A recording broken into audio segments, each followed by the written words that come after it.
स्थानिक स्वराज्य संस्थेच्या निवडणुका जवळ आल्यात, तारखा जाहीर झाल्यात. कोण उमेदवार उभा राहणार आहे असे अनेक प्रश्न पडण्याआधी स्थानिक स्वराज्य संस्थेच्या निवडणुका म्हणजे नक्की काय, आपण राहतो त्या परिसराचा कारभार कोण बघतं, गाव, तालुका आणि शहर या सगळ्यात कोण कोणाचा बॉस असतो हे आज आपण सोप्या आणि साध्या भाषेत समजून घेणार आहोत.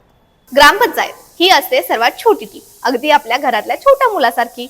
जिथे लोकसंख्या खूप कमी असते तिथे असते ग्रामपंचायत.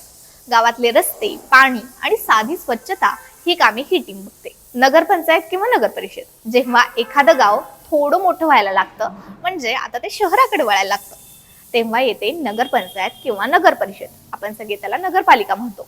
ही असते आपल्या घरातली मोठी बहीण किंवा मोठा भाऊ. ही मोठी कामं करते. आता येते महानगरपालिका.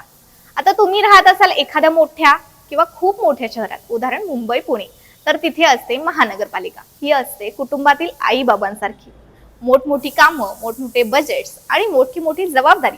थोडक्यात महानगरपालिका शहरासाठी, नगर परिषद मध्यम शहरासाठी आणि ग्रामपंचायत आपल्या गावासाठी. जसा परिसर मोठा तसा बॉस पण मोठा.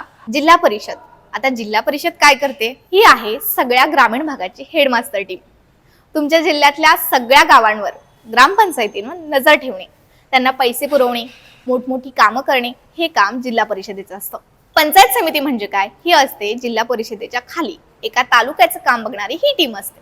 हेडमास्टरांना मदत करणारा हा एक मॉनिटर असतो, जो ग्रामपंचायतींशी थेट बोलतो. लक्षात ठेवा, गाव म्हणजे ग्रामपंचायत, मध्यम शहर म्हणजे नगर परिषद, मोठे शहर म्हणजे महानगरपालिका आणि या सगळ्या ग्रामीण भागांवर नजर ठेवणारे दोन बॉस म्हणजे जिल्हा परिषद आणि पंचायत समिती.